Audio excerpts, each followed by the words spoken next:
Magandang umaga po, magandang hapon at magandang gabi mga kaibigan, mga kamamis at mga kadadis. Ayan, tingnan niyo po itong aking natuloy. Itong aking sako po na ito ay meron po tayong tanim na patatas po dito.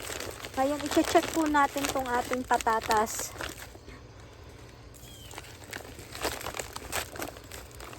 Ayan, tingnan nyo yung patatas na nakuha ko dito. Oh, 'di ba? Ang cute niya. Tapos may tatlo siyang ganyan, oh. Oh. Ang ganda. Check natin dito pa.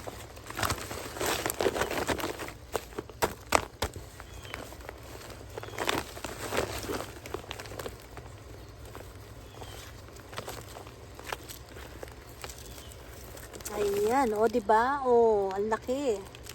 Ayan, oh. Kunin natin. Ay, ang gaganda naman ng mga patatas na to. Tingnan nyo. Ang gaganda ng mga korte ng ating patatas na nakukuha. Oh, di ba?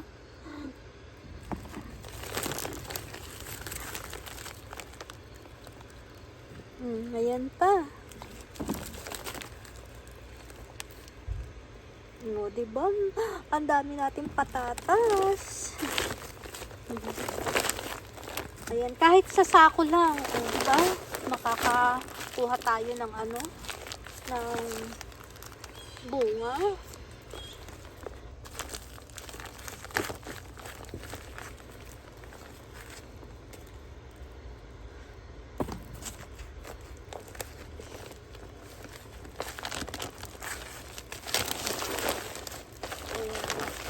Buti na lang tayo ay yung aking pinag-aanohan po ng bigas ay pinag-aalsa ng bigas ay akin din pong itinatabi. Ayan, kaya tayo po ay merong mga sako po dito.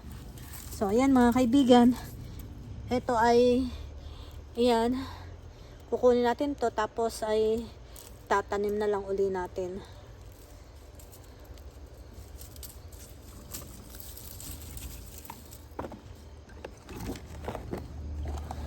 Ayan, ito po ang nakuha natin na patatas sa ating tanim. O, di ba? Ang ganda ng ang sarap magtanim, no? Pag ganitong makakakuha tayo ng maraming patatas, no? Meron pa ako doon isang kunin ko na rin 'yan. Ayan, meron pa tayong isa pa. Titingnan din natin 'to. Ayan, ito po yung mga yung mga patatas na nakuha natin dito. Ayan, kulay naman siya, kulay brown. Ayan, tapos meron pa siya ditong mga maliliit. Ang gagawin ko po dito sa mga maliliit na to ay akin pong ilalagay sa lupa. Tapos ay iiwanan na lang po natin dito. Ayan, at palalakihin na lang ulit natin. Kasi yung iba ay maliliit pa.